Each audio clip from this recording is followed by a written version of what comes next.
بسم الله الرحمن الرحيم تبارك الذي بيده الملك وهو على كل شيء قدير الذي خلق الموت والحياة ليبلوكم أيكم أحسن عملا وهو العزيز الغفور الذي خلق 7 سماوات طباقا ما ترى في خلق الرحمن من تفاوت فارجع البصر هل ترى من فطور ثم ارجع البصر كرتين ينقلب إليك البصر خاسئا وهو حسير ولقد زينا السماء الدنيا بمصابيح وجعلناها رجوما للشياطين وأعتدنا لهم عذاب السعير وللذين كفروا بربهم عذاب جهنم وبئس المصير إذا ألقوا فيها سمعوا لها شهيقا وهي تفور تكاد تميز من الغيظ كلما ألقي فيها فوج سألهم خزنتها ألم يأتكم نذير قالوا بلى قد جاءنا نذير فكذبنا وقلنا ما نزل الله من شيء إن أنتم إلا في ضلال كبير وقالوا لو كنا نسمع أو نعقل ما كنا في أصحاب السعير فاعترفوا بذنبهم فسحقا لأصحاب السعير إن الذين يخشون ربهم بالغيب لهم مغفرة وأجر كبير وأسروا قولكم أو اجهروا به إنه عليم بذات الصدور ألا يعلم من خلق وهو اللطيف الخبير هو الذي جعل لكم الأرض ذلولا فامشوا في مناكبها وكلوا من رزقه وإليه النشور أأمنتم من في السماء أن يخسف بكم الأرض فإذا هي تمور أم أمنتم من في السماء أن يرسل عليكم حاصبا فستعلمون كيف نذير ولقد كذب الذين من قبلهم فكيف كان نكير أولم يروا إلى الطير فوقهم صافات ويقبضن ما يمسكهن إلا الرحمن إنه بكل شيء بصير أمن هذا الذي هو جند لكم ينصركم من دون الرحمن إن الكافرون إلا في غرور أمن هذا الذي يرزقكم إن أمسك رزقه بل لجوا في عتو ونفور أفمن يمشي مكبا على وجهه أهدى أمن يمشي سويا على صراط مستقيم قل هو الذي أنشأكم وجعل لكم السمع والأبصار والأفئدة قليلا ما تشكرون قل هو الذي ذرأكم في الأرض وإليه تحشرون ويقولون متى هذا الوعد إن كنتم صادقين قل إنما العلم عند الله وإنما أنا نذير مبين فلما رأوه زلفة سيئت وجوه الذين كفروا وقيل هذا الذي كنتم به تدعون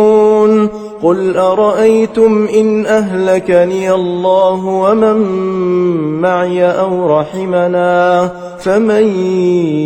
يجير الكافرين من عذاب أليم قل هو الرحمن آمنا به وعليه توكلنا فستعلمون من هو في ضلال مبين قل أرأيتم إن أصبح ماؤكم غورا فمن يأتيكم بماء معين بسم الله الرحمن الرحيم نون والقلم وما يسطرون ما أنت بنعمة ربك بمجنون وإن لك لأجرا غير ممنون وإنك لعلى خلق عظيم فستبصر ويبصرون بأيكم المفتون إن ربك هو أعلم بمن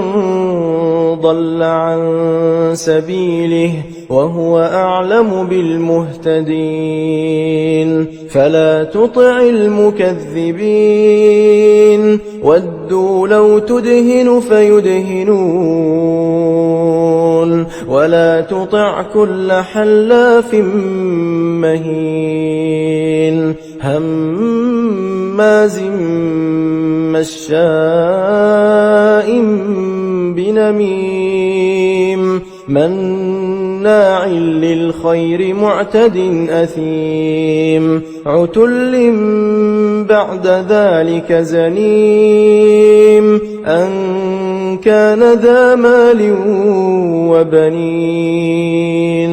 إذا تتلى عليه آياتنا قال أساطير الأولين سنسمه على الخرطوم إنا بلوناهم كما بلونا أصحاب الجنة إذ أقسموا ليصرمنها مصبحين ولا يستثنون فطاف عليها طائف من ربك وهم نائمون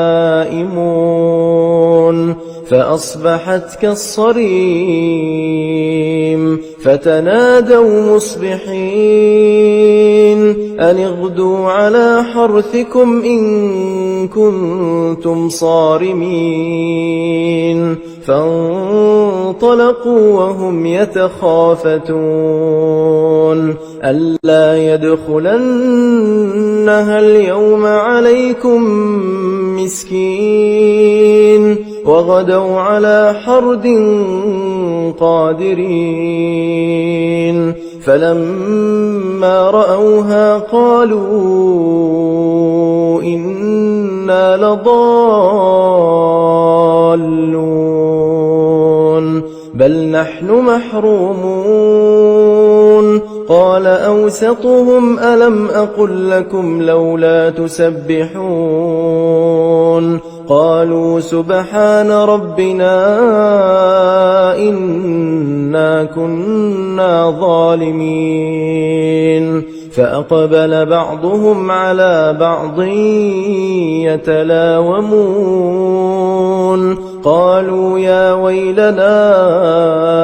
إنا كنا طاغين عسى ربنا أن يبدلنا خيرا منها إنا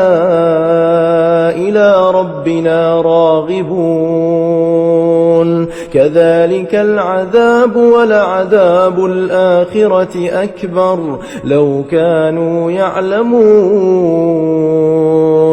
إن للمتقين عند ربهم جنات النعيم أفنجعل المسلمين كالمجرمين ما لكم كيف تحكمون أم لكم كتاب فيه تدرسون إن لكم فيه لما تخيرون أم لكم أيمان علينا بالغة إلى يوم القيامة إن لكم لما تحكمون سلهم أيهم بذلك زعيم أم لهم شركاء فليأتوا بشركائهم إن كانوا صادقين يوم يكشف عن ساق ويدعون إلى السجود فلا يستطيعون خاشعة أبصارهم ترهقهم ذلة وقد كانوا يدعون إلى السجود وهم سالمون فذرني ومن يكذب بهذا الحديث سنستدرجهم من حيث لا يعلمون وأملي لهم إن كيدي متين أم تسألهم أجرا فهم من مغرم مثقلون أم عندهم الغيب فهم يكتبون فاصبر لحكم ربك ولا تكن كصاحب الحوت إذ نادى وهو مكظوم لولا أن تداركه نعمة من ربه لنبذ بالعراء وهو مذموم فاجتباه ربه فجعله من الصالحين وإن يكاد الذين كفروا ليزلقونك بأبصارهم لما سمعوا الذكر ويقولون إنه لمجنون وما هو إلا ذكر للعالمين بسم الله الرحمن الرحيم الحاقة ما الحاقة وما أدراك ما الحاقة كذبت ثمود وعاد بالقارعة فأما ثمود فأهلكوا بالطاغية وأما عاد فأهلكوا بريح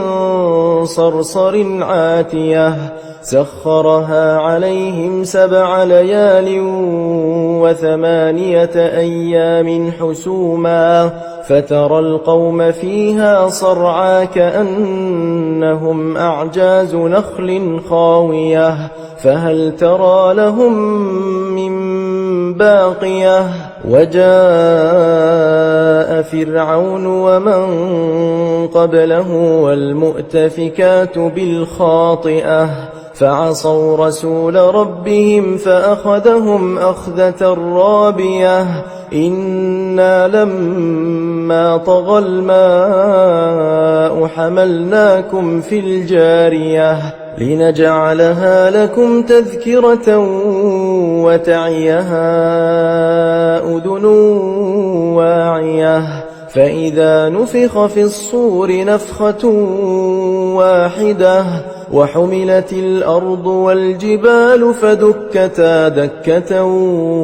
واحدة فيومئذ وقعت الواقعة وانشقت السماء فهي يومئذ واهية والملك على أرجائها ويحمل عرش ربك فوقهم يومئذ ثمانية يومئذ تعرضون لا تخفى منكم خافية فأما من أوتي كتابه بيمينه فيقول هاؤم اقرءوا كتابيه إني ظننت أني ملاق حسابيه فهو في عيشة راضية في جنة عالية قطوفها دانية كلوا واشربوا هنيئا بما أسلفتم في الأيام الخالية وأما من أوتي كتابه بشماله فيقول يا ليتني لم أوت كتابيه ولم أدر ما حسابيه يا ليتها كانت القاضية ما أغنى عني ماليه هلك عني سلطانيه خذوه فغلوه ثم الجحيم صلوه ثم في سلسلة ذرعها 70 ذراعا فاسلكوه إنه كان لا يؤمن بالله العظيم ولا يحض على طعام المسكين فليس له اليوم هاهنا حميم ولا طعام إلا من غسلين لا يأكله إلا الخاطئون فلا أقسم بما تبصرون وما لا تبصرون إنه لقول رسول كريم وما هو بقول شاعر قليلا ما تؤمنون ولا بقول كاهن قليلا ما تذكرون تنزيل من رب العالمين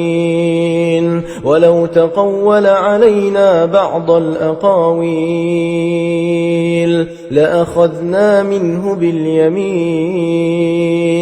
ثم لقطعنا منه الوتين فما منكم من أحد عنه حاجزين وإنه لتذكرة للمتقين وإنا لنعلم أن منكم مكذبين وإنه لحسرة على الكافرين وإنه لحق اليقين فسبح باسم ربك العظيم بسم الله الرحمن الرحيم سأل سائل بعذاب واقع للكافرين ليس له دافع من الله ذي المعارج تعرج الملائكة والروح إليه في يوم كان مقداره 50,000 سنة فاصبر صبرا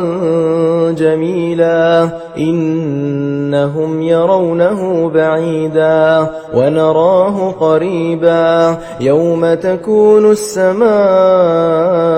كالمهل وتكون الجبال كالعهن ولا يسأل حميم حميما يبصرونهم يود المجرم لو يفتدي من عذاب يومئذ ببنيه وصاحبته وأخيه وفصيلته التي تؤويه ومن في الأرض جميعا ثم ينجيه كلا إنها لظى نزاعة للشوى تدعو من أدبر وتولى وجمع فأوعى إن الإنسان خلق هلوعا إذا مسه الشر جزوعا وإذا مسه الخير منوعا إلا المصلين الذين هم على صلاتهم دائمون والذين في أموالهم حق معلوم للسائل والمحروم والذين يصدقون بيوم الدين والذين هم من عذاب ربهم مشفقون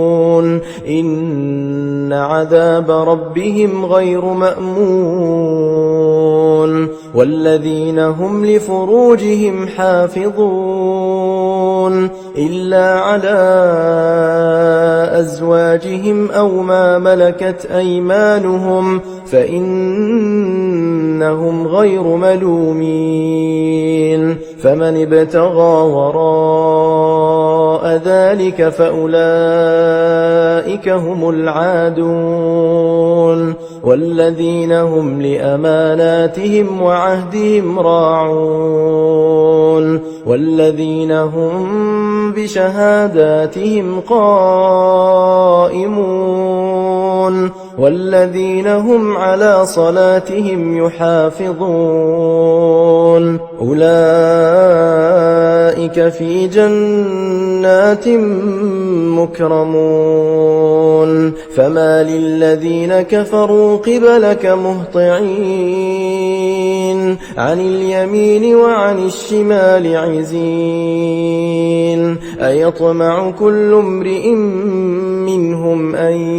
يدخل جنة نعيم كلا إنا خلقناهم مما يعلمون فلا أقسم برب المشارق والمغارب إنا لقادرون على أن نبدل خيرا منهم وما نحن بمسبوقين فذرهم يخوضوا ويلعبوا حتى يلاقوا يومهم الذي يوعدون يوم يخرجون من الأجداث سراعا كأنهم إلى نصب يوفضون خاشعة أبصارهم ترهقهم ذلة ذلك اليوم الذي كانوا يوعدون بسم الله الرحمن الرحيم إنا أرسلنا نوحا إلى قومه أن أنذر وأنذر قومك من قبل أن يأتيهم عذاب أليم قال يا قوم إني لكم نذير مبين أن اعبدوا الله واتقوه وأطيعون يغفر لكم من ذنوبكم ويؤخركم إلى أجل مسمى إن أجل الله إذا جاء لا يؤخر لو كنتم تعلمون قال رب إني دعوت قومي ليلا ونهارا فلم يزدهم دعائي إلا فرارا وإني كلما دعوتهم لتغفر لهم جعلوا أصابعهم في آذانهم واستغشوا ثيابهم وأصروا واستكبروا استكبارا ثم إني دعوتهم جهارا ثم إني أعلنت لهم وأسررت لهم إسرارا فقلت استغفروا ربكم إنه كان غفارا يرسل السماء عليكم مدرارا ويمددكم بأموال وبنين ويجعل لكم جنات ويجعل لكم أنهارا ما لكم لا ترجون لله وقارا وقد خلقكم أطوارا ألم تروا كيف خلق الله 7 سماوات طباقا وجعل القمر فيهن نورا وجعل الشمس سراجا والله أنبتكم من الأرض نباتا ثم يعيدكم فيها ويخرجكم إخراجا والله جعل لكم الأرض بساطا لتسلكوا منها سبلا فجاجا قال نوح رب إنهم عصوني واتبعوا من لم يزده ماله وولده إلا خسارا ومكروا مكرا كبارا وقالوا لا تذرن آلهتكم ولا تذرن ودا ولا سواعا ولا يغوث ويعوق ونسرا وقد أضلوا كثيرا ولا تزد الظالمين إلا ضلالا مما خطيئاتهم أغرقوا فأدخلوا نارا فلم يجدوا لهم من دون الله أنصارا وقال نوح رب لا تذر على الأرض من الكافرين ديارا إنك إن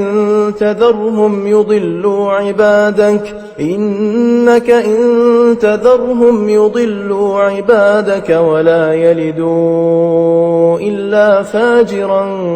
كفارا رب اغفر لي ولوالدي ولمن دخل بيتي مؤمنا وللمؤمنين والمؤمنات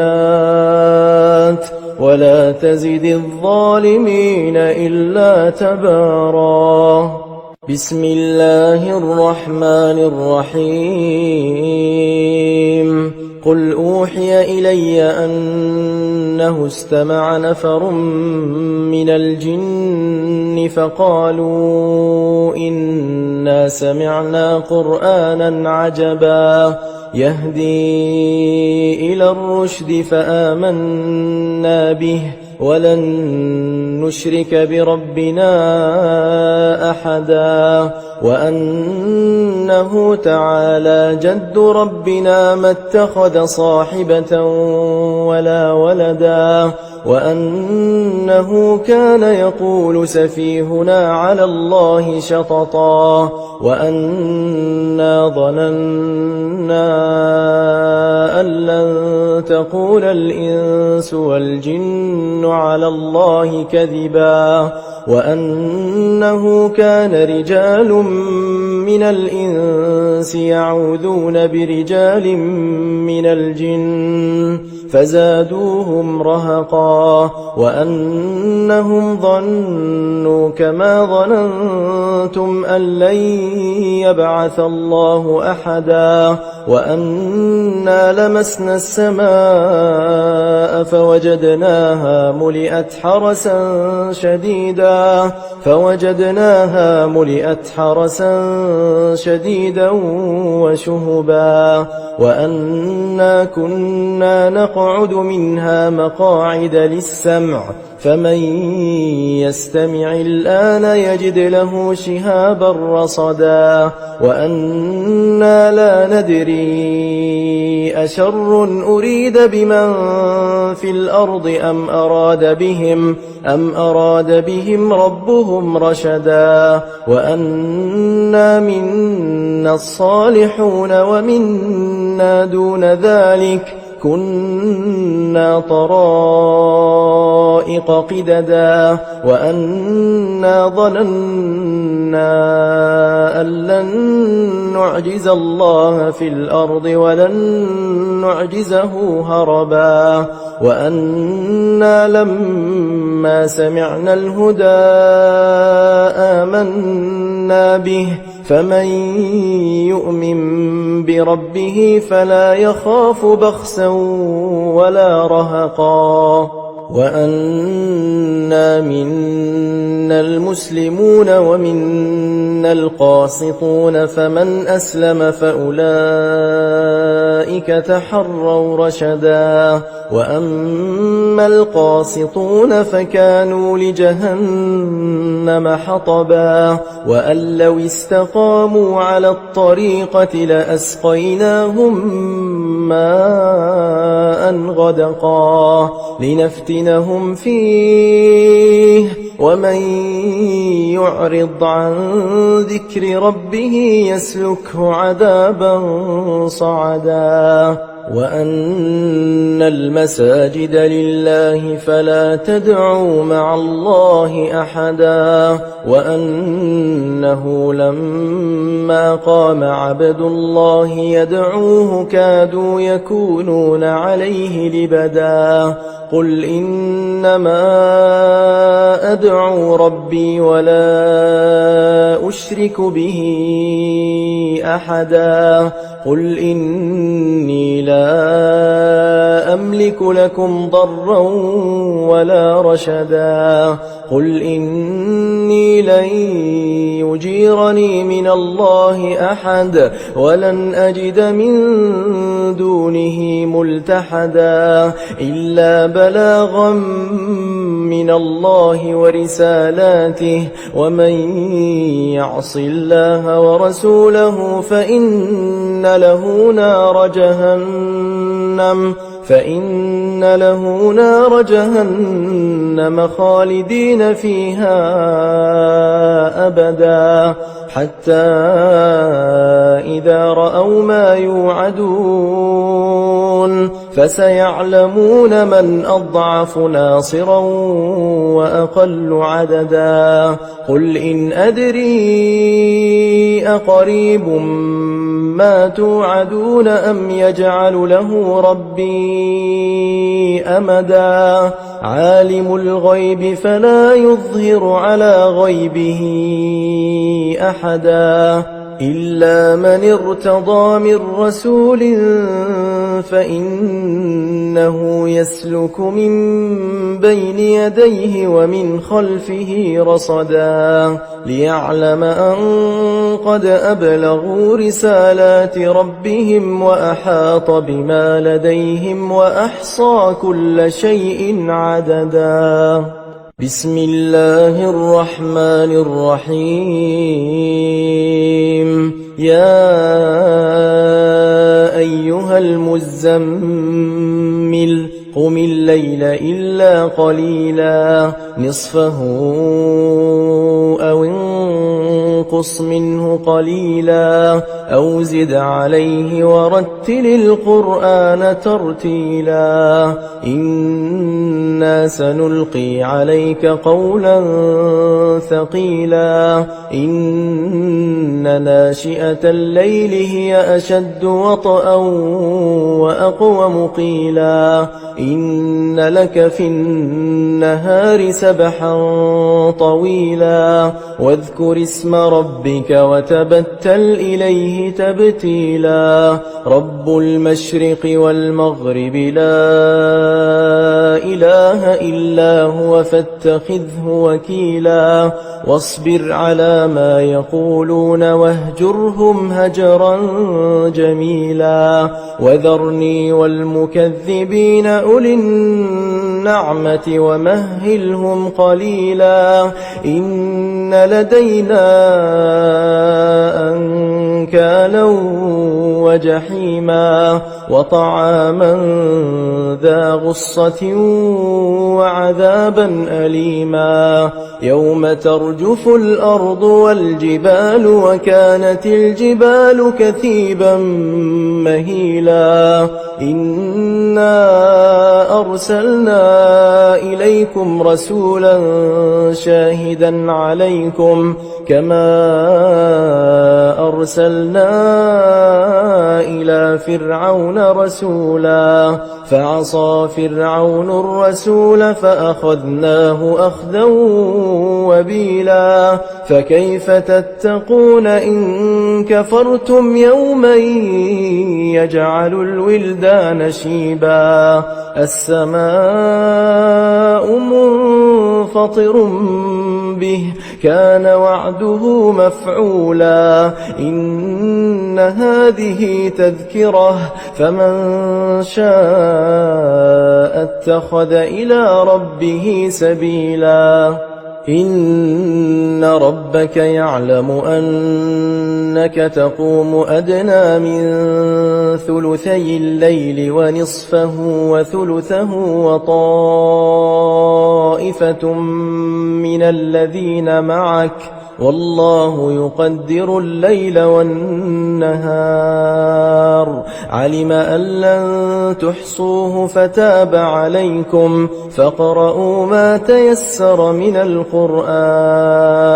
علم أن سيكون منكم مرضى وآخرون يضربون في الأرض يبتغون من فضل الله وآخرون يقاتلون في سبيل الله فاقرؤوا ما تيسر منه وأقيموا الصلاة وآتوا الزكاة وأقرضوا الله قرضا حسنا وما تقدموا لأنفسكم من خير تجدوه عند الله هو خيرا وأعظم أجرا واستغفروا الله إن الله غفور رحيم بسم الله الرحمن الرحيم يا أيها المدثر قم فأنذر وربك فكبر وثيابك فطهر والرجز فاهجر ولا تمنن تستكثر ولربك فاصبر فإذا نقر في الناقور فذلك يومئذ يوم عسير على الكافرين غير يسير ذرني ومن خلقت وحيدا وجعلت له مالا ممدودا وبنين شهودا ومهدت له تمهيدا ثم يطمع أن أزيد كلا إنه كان لآياتنا عنيدا سأرهقه صعودا إنه فكر فكر وقدر فقتل كيف قدر ثم قتل كيف قدر ثم نظر ثم عبس وبسر ثم أدبر واستكبر فقال إن هذا إلا سحر يؤثر إن هذا إلا قول البشر سأصليه سقر وما أدراك ما سقر لا تبقي ولا تذر لواحة للبشر عليها 19 وما جعلنا أصحاب النار إلا ملائكة وما جعلنا عدتهم إلا فتنة للذين كفروا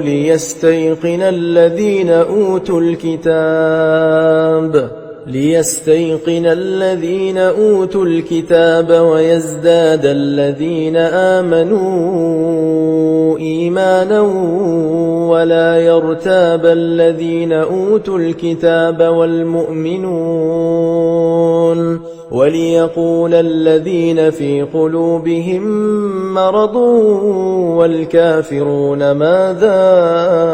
أراد الله بهذا مثلا كذلك يضل الله من يشاء ويهدي من يشاء وما يعلم جنود ربك إلا هو وما هي إلا ذكرى للبشر كلا والقمر والليل إذ أدبر والصبح إذا أسفر إنها لإحدى الكبر نذيرا للبشر لمن شاء منكم أن يتقدم أو يتأخر كل نفس بما كسبت رهينة إلا أصحاب اليمين في جنات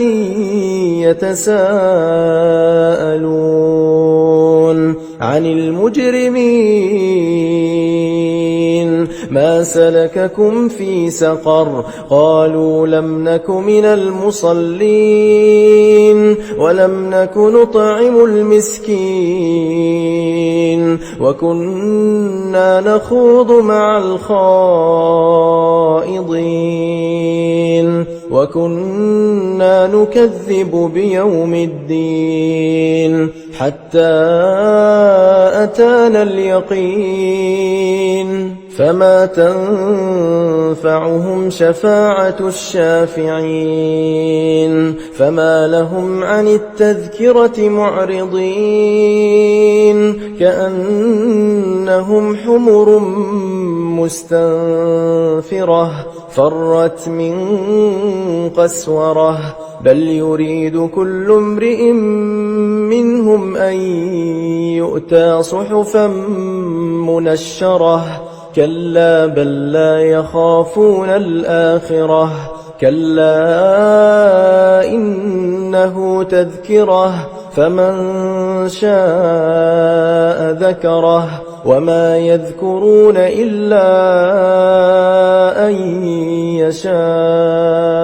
الله هو أهل التقوى وأهل المغفرة بسم الله الرحمن الرحيم لا أقسم بيوم القيامة ولا أقسم بالنفس اللوامة أيحسب الإنسان أن لن نجمع عظامه بلى قادرين على أن نسوي بنانه بل يريد الإنسان ليفجر أمامه يسأل أيان يوم القيامة فإذا برق البصر وخسف القمر وجمع الشمس والقمر يقول الإنسان يومئذ أين المفر كلا لا وزر إلى ربك يومئذ المستقر ينبأ الإنسان يومئذ بما قدم وأخر بل الإنسان على نفسه بصيرة ولو ألقى معاذيره لا تحرك به لسانك لتعجل به إن علينا جمعه وقرآنه فإذا قرأناه فاتبع قرآنه ثم إن علينا بيانه كلا بل تحبون العاجلة وتذرون الآخرة وجوه يومئذ ناظرة إلى ربها ناظرة ووجوه يومئذ باسرة تظن أن يفعل بها فاقرة كلا إذا بلغت التراقي وقيل من راق وظن أنه الفراق والتفت الساق بالساق إلى ربك يومئذ المساق فلا صدق ولا صلى ولكن كذب وتولى ثم ذهب إلى أهله يتمطى أولى لك فأولى ثم أولى لك فأولى أيحسب الإنسان أن يترك سدى ألم يك نطفة من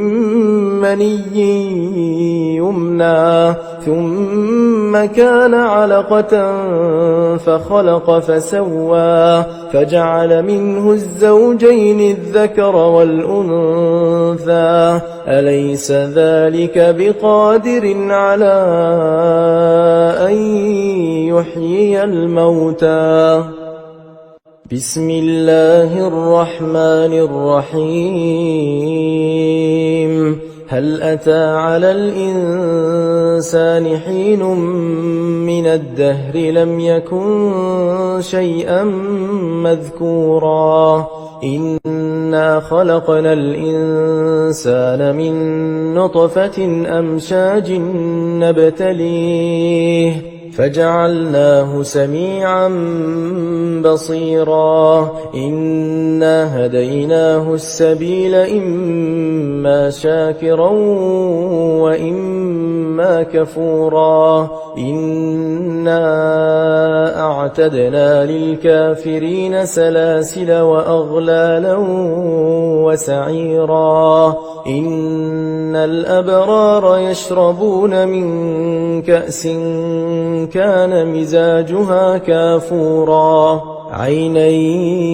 يشرب بها عباد الله يفجرونها تفجيرا يوفون بالنذر ويخافون يوما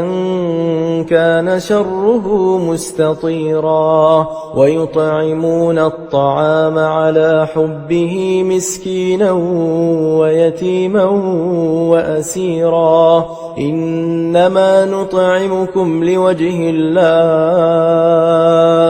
لا نريد منكم جزاء ولا شكورا إنا نخاف من ربنا يوما عبوسا قمطريرا فوقاهم الله شر ذلك اليوم ولقاهم نضرة وسرورا وجزاهم بما صبروا جنة وحريرا متكئين فيها على الأرائك لا يرون فيها شمسا ولا زمهريرا ودانية عليهم ظلالها وذللت قطوفها تذليلا ويطاف عليهم بآنية من فضة وأكواب كانت قوارير من فضة قدروها تقديرا ويسقون فيها كأسا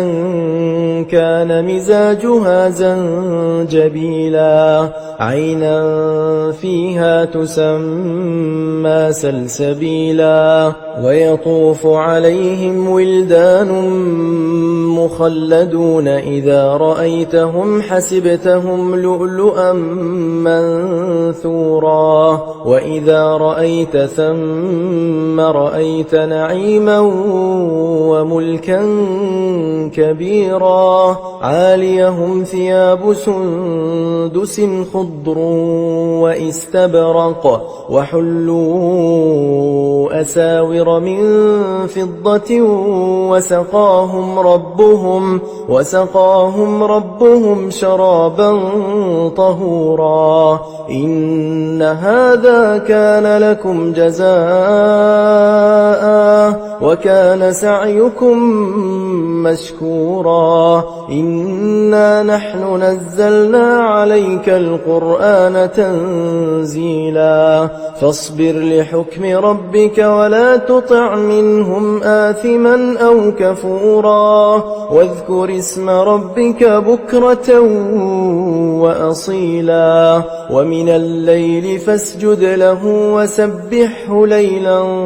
طويلا إن هؤلاء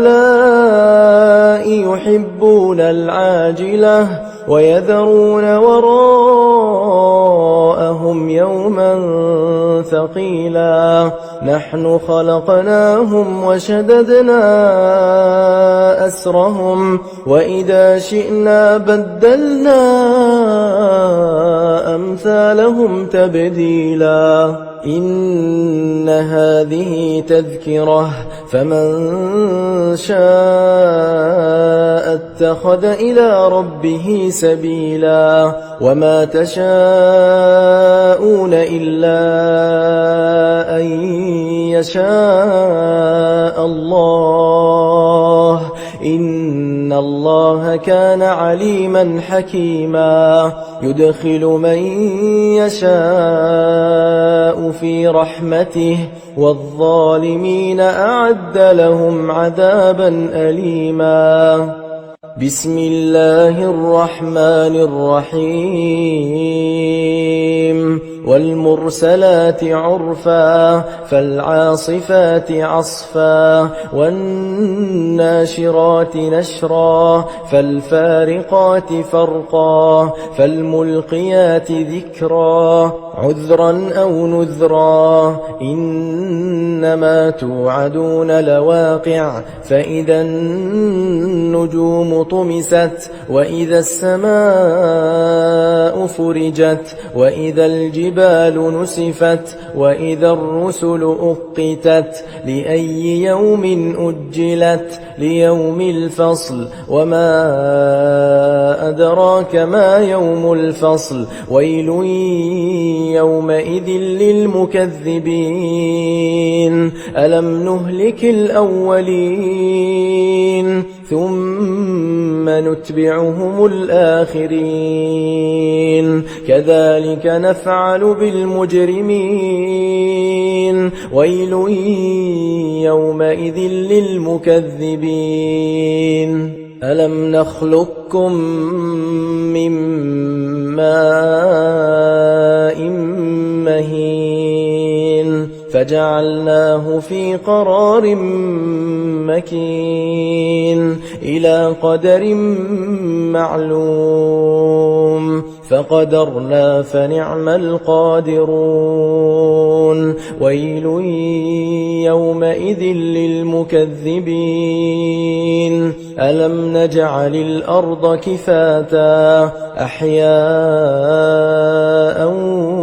وأمواتا وجعلنا فيها رواسي شامخات وأسقيناكم ماء فراتا ويل يومئذ للمكذبين انطلقوا إلى ما كنتم به تكذبون انطلقوا إلى ظل ذي 3 شعب لا ظليل ولا يغني من اللهب إنها ترمي بشرر كالقصر كأنه جمالة صفر ويل يومئذ للمكذبين هذا يوم لا ينطقون ولا يؤذن لهم فيعتذرون ويل يومئذ للمكذبين هذا يوم الفصل جمعناكم والأولين فإن كان لكم كيد فكيدون ويل يومئذ للمكذبين إن المتقين في ظلال وعيون وفواكه مما يشتهون كلوا واشربوا هنيئا بما كنتم تعملون إنا كذلك نجزي المحسنين ويل يومئذ للمكذبين كلوا وتمتعوا قليلا إنكم مجرمون ويل يومئذ للمكذبين وإذا قيل لهم اركعوا لا يركعون ويل يومئذ للمكذبين فبأي حديث بعده يؤمنون